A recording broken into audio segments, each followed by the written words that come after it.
Okay. Yeah, thanks for checking this video out. I appreciate it. Today is January 25th, 2025. So we are 5 days post inauguration. I wanted to speak about some of the comments that President Trump made during his inaugural address. Specifically, the comment where he said that this week, now, again, we could quibble about, the fact that hasn't necessarily happened, but he said this week he was going to offer reinstatement and back pay to those who were unjustly expelled from the military over the COVID shot mandate. And the reason that I draw specific attention to that terminology, unjustly expelled, is because it invites some questions that are really important when we talk about how exactly you might go through offering reinstatement and, of course, back pay to those who left the service. Okay. Now, we do know that the new Secretary of Defense, Pete Hegseth, has also recently been confirmed. So we now know there's no more speculation. We know who is going to be the Secretary of Defense under President Trump. And he also has made some comments in his recent hearings about this as well. Also, I might note that there is a newly entered congressman from North Carolina named Pat Harrigan, who, along with Senator Ted Cruz, has sponsored what they are calling the Americans Act. So it's a very specific bill that deals very similarly with this same term. Of note, Pat Harrigan, this North Carolina congressman, is actually the congressional representative for my home district. So where I grew up in North Carolina, and then also that's where my home of record was for the duration of my military service. Anyway, all right, why is it important that we focus on that terminology, unjustly expelled, which is the wording that President Trump used? A lot of times when people talk about possible reinstatement or offering back pay to those who left the service over the COVID shot mandate, you will see the number 8,400, maybe 8,500 used, but somewhere around in that ballpark, 84, 8,500. And you will hear this number has been all over the media as well. People will say there were 8,400 service members that were involuntarily kicked out of service because they refused to comply with the COVID shot mandate. Well, the problem with that is that focusing on that number, that's a very, very small number when you look at all the people who were adversely affected because of the COVID shot mandate. And it's a narrow description of what happened. So there is a much larger number, one that is ultimately very hard to accurately determine, but I've seen some estimates anywhere from 80,000 to 100,000 that were those who left the service because of the COVID shot mandate. So yes, that would include those who were involuntarily kicked out, those who wanted to stay in, but they were separated from the service against their will. But it would also include those like myself who resigned from service. It would also include those who maybe they were already past the point where they could retire. Maybe they were at 20 years, 21, 22 years of service, but they would have happily served up to 30 years, but they left early because they saw what was happening with the COVID shot mandate and they just weren't going to deal with it. You could also see individuals earlier in their careers who maybe made a similar decision. These would be individuals who were at 8 years of service, 10 years of service, a little over 10 years of service. They had planned to stay and serve 20 or more, but then when they saw what was happening with the COVID shot mandate, they said, you know what? I can leave now. I'm going to leave now. So anyway, that number 8,400 is a very narrowly described group of people because it's those who supposedly were kicked out against their will. And of course, that group exists.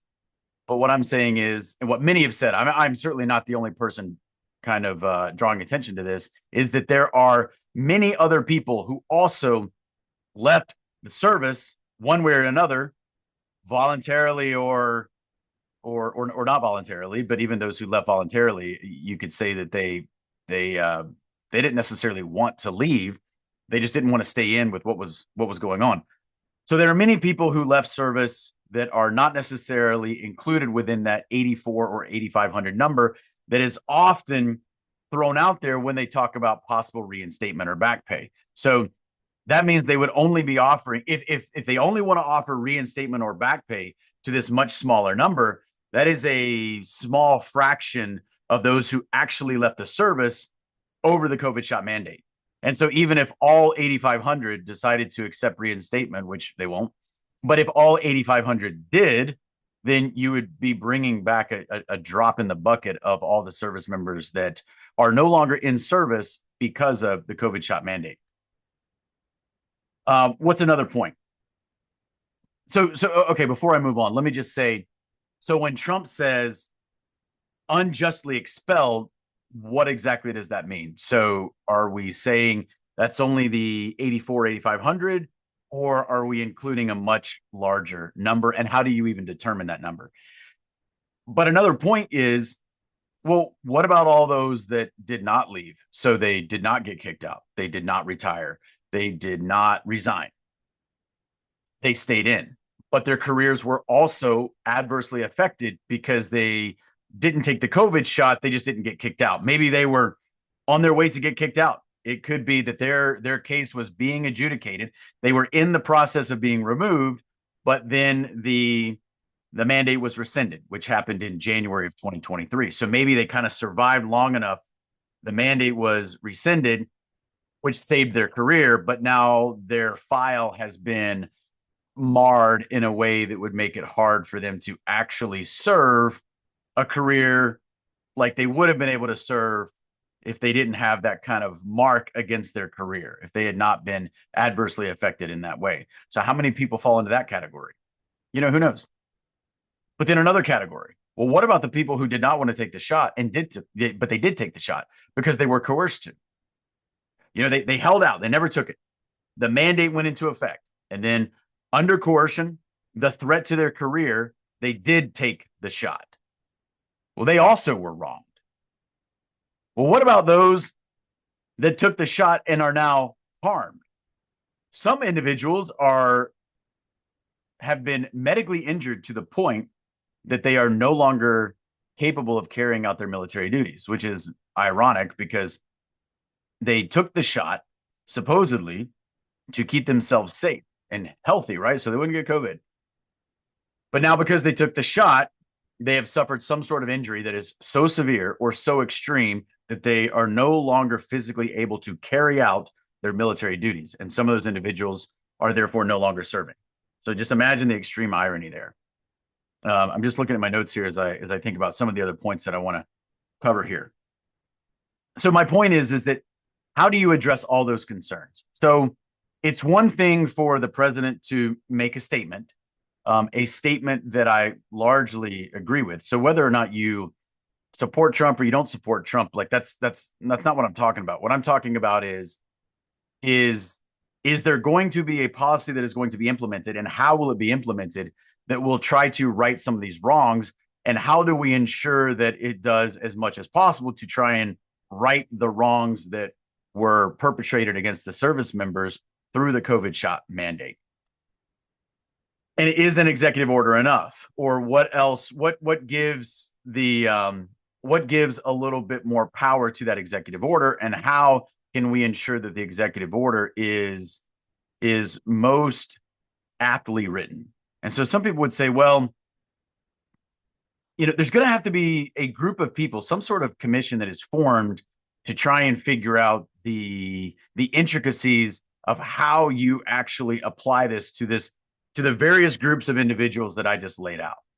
And there are plenty of people who've said this. I'm not telling you anything that is unique to me. I'm not coming up with any wild ideas here that other people haven't also mentioned. And I will say here that there are some people that I know that have been involved in either trying to place people in the now Trump administration, try to get the right people in the administration. And there are others that have been involved in writing some draft language to help the Trump administration put in an effective executive order. And I've read some of that language. I have not been involved in drafting any of that language, so I certainly would not want to take credit for anyone else's work.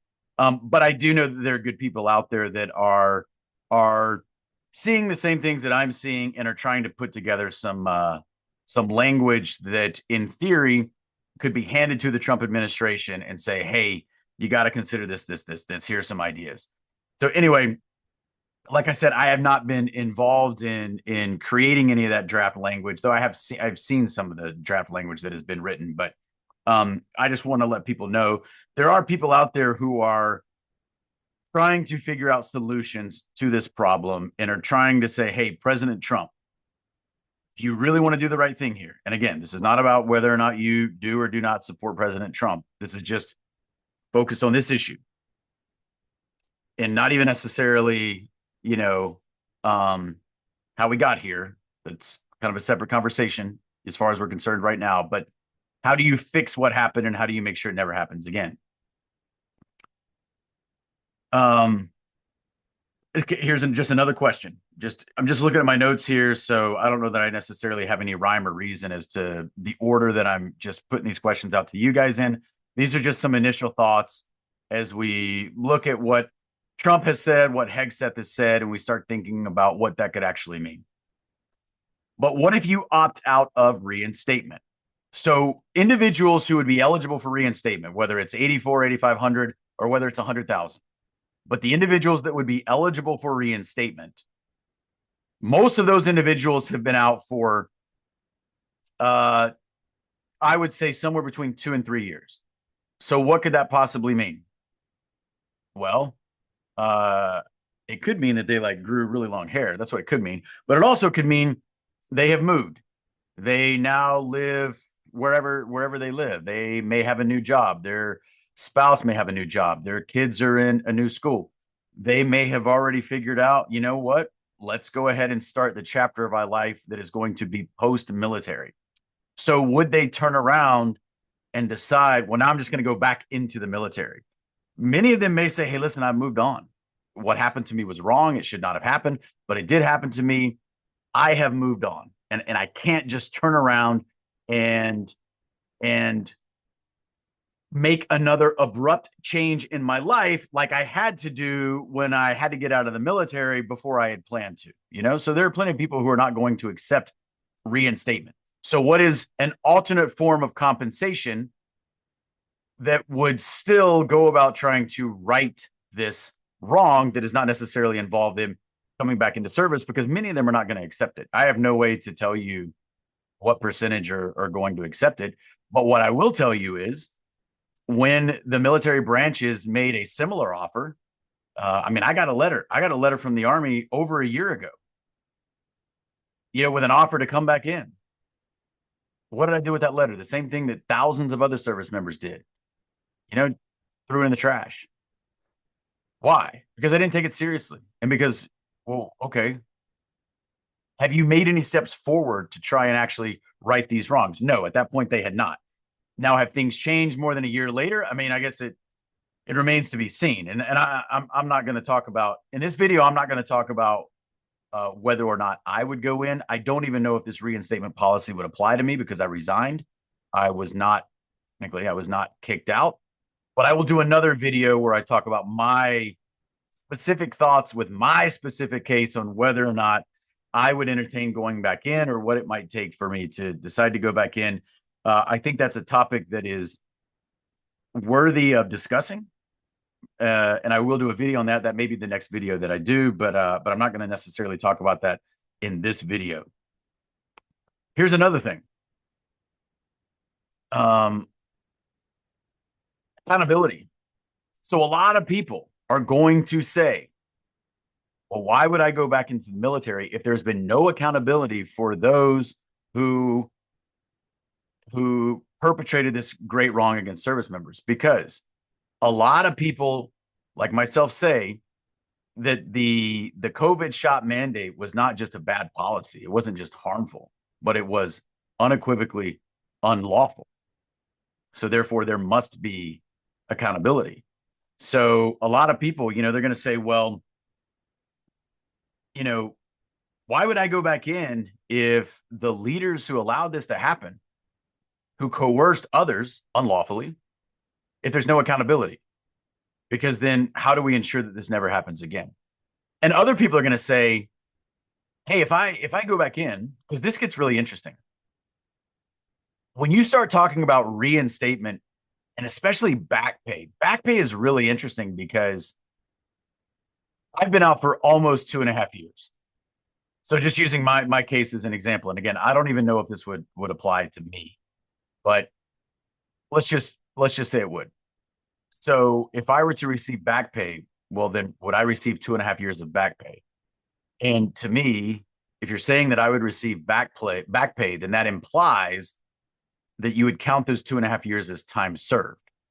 So if that counts as time served, then where am I in relation to my peers in the military? Because a lot of people are saying, you know, I'm not going to go back into the military and be 2 to 3 year groups behind my peers when I'm the one who stood up and did the right thing and they did not. Now, again, we're not talking about those who stood up and did the right thing, but did not lose their careers, but somehow were able to make it until the point that the mandate was rescinded. Obviously, their careers have continued to progress, at least in terms of their time served. You know, whether or not they have been permitted to progress in terms of perhaps being marked as someone who was a problem with an order that was passed down, that's another story.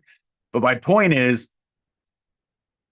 will people, when they're reinstated, for those who choose to accept it, what do you do with that time period in which they were out, which could be 2 to 3 years?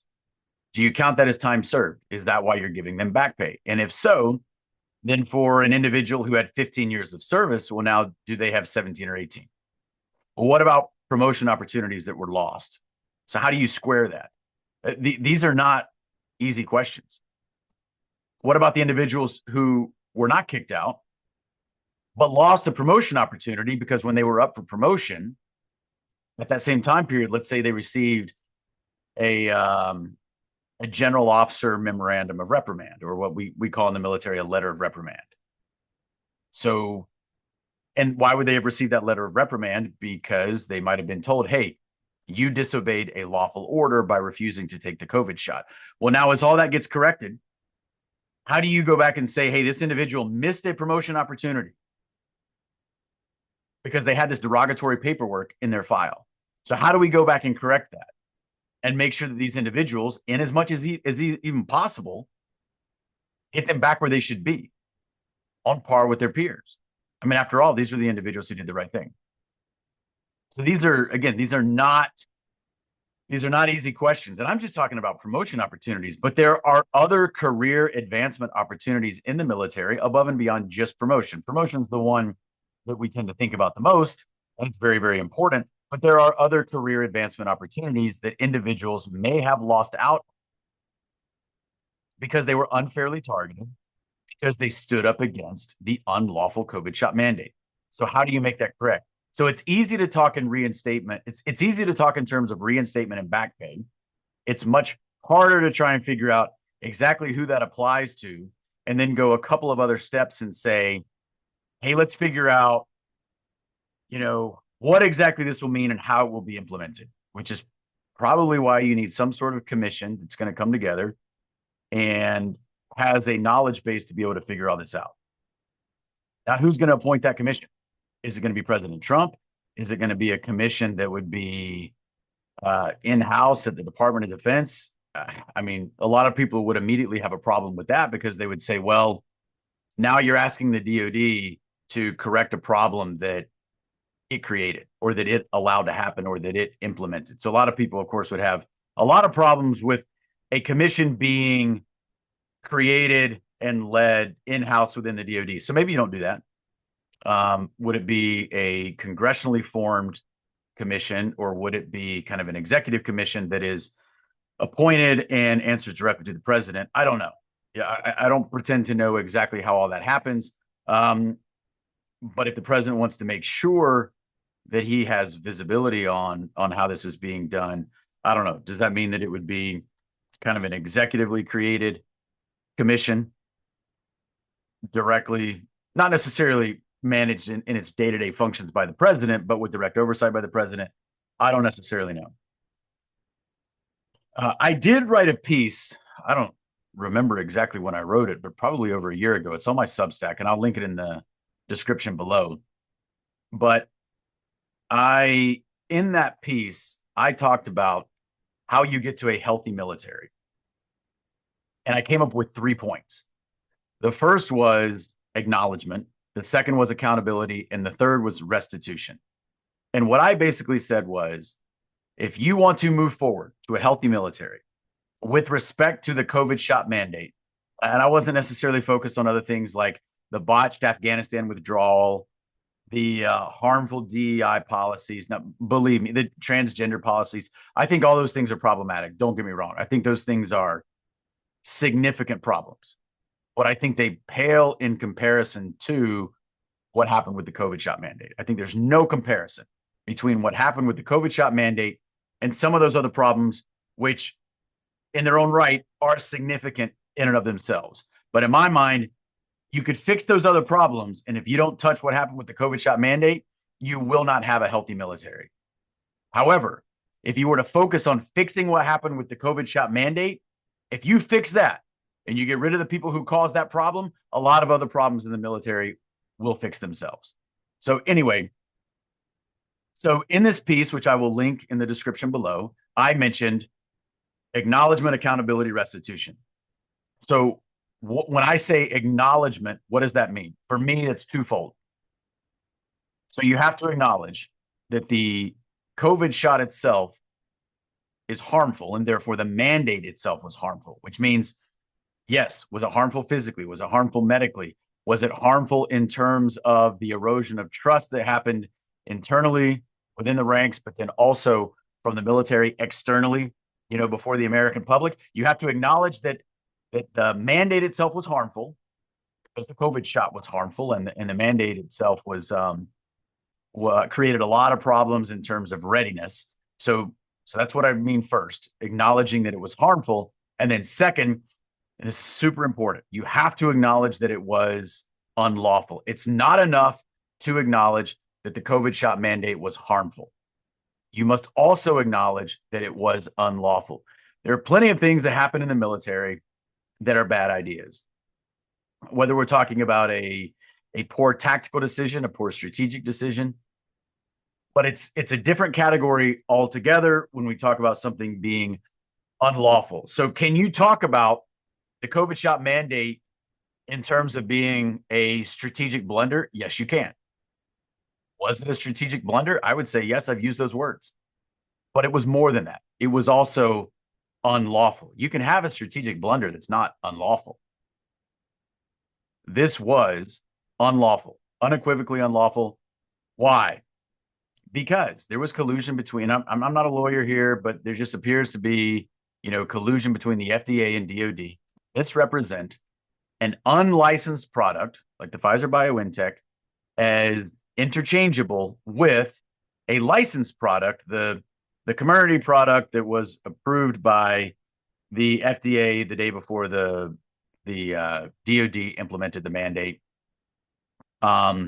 Anyway, the COVID shot mandate was unlawful, and we must speak about it in those terms. We can't just call it a bad idea. It was much more than that. So that's when I talk in the piece that I wrote. Accountability is the next step in that. So it's acknowledgement. And I said that's twofold, acknowledging that the mandate was harmful, but also unlawful. And then next is accountability. So what do I mean when I say accountability? If the mandate was unlawful, then crimes were committed. Well, crimes are committed by people. So people must be held accountable.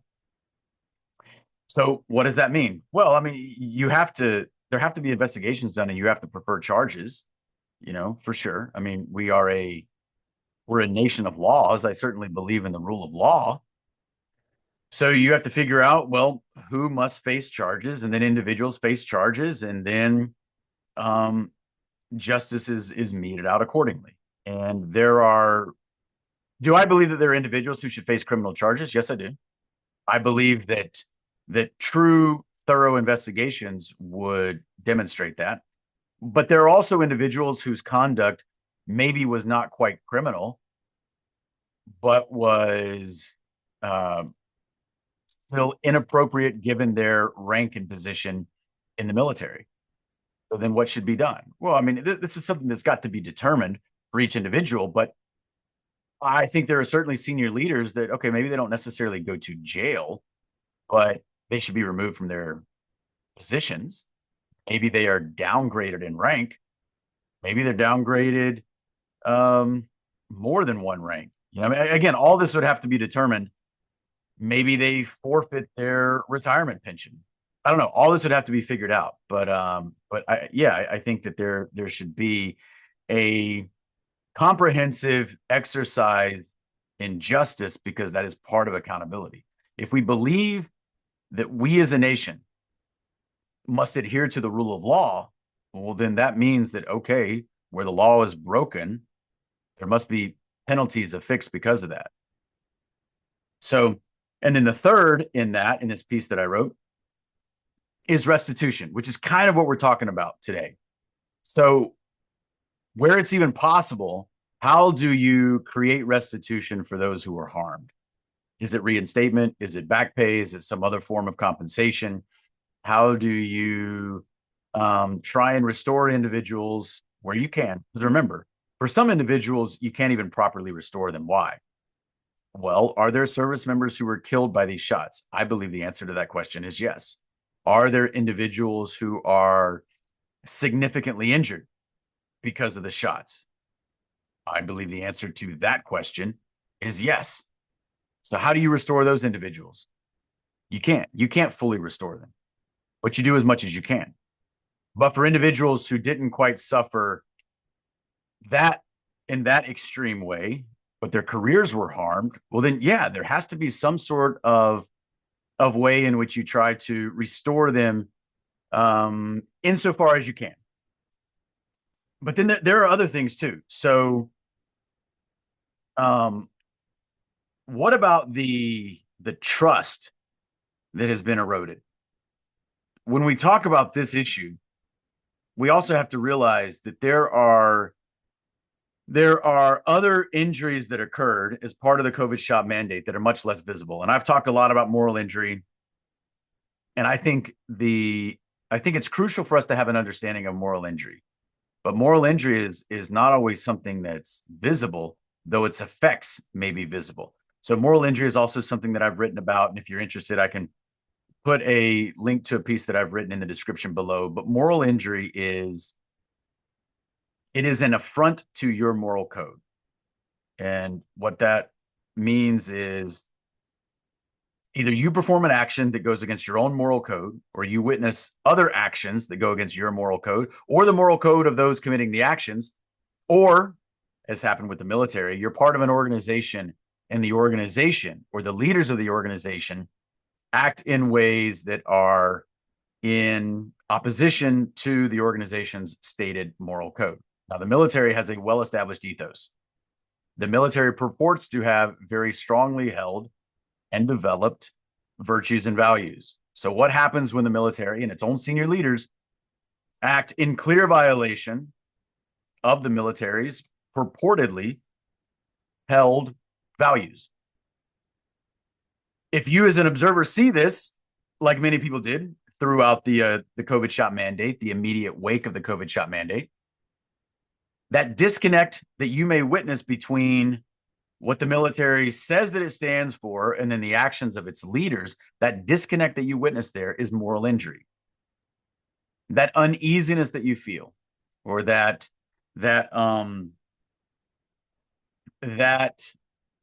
almost irreconcilable deviation between what the organization says it cares about and then the actions of those who are the face of the organization.